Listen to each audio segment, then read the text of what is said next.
হয়েছে বেলুন কিনবি? ও আমার চুলে বেলুন কিনবি? ভাই দুটো বেলুন কত গো? 50 টাকা।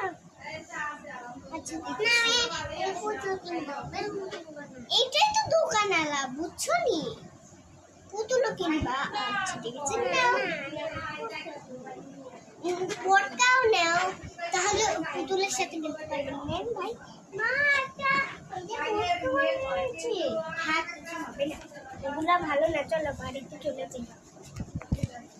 এগুলা খুলে রাখো, পরে খেলি। ওখানে বসো, খাবাই দিই পরে নাও।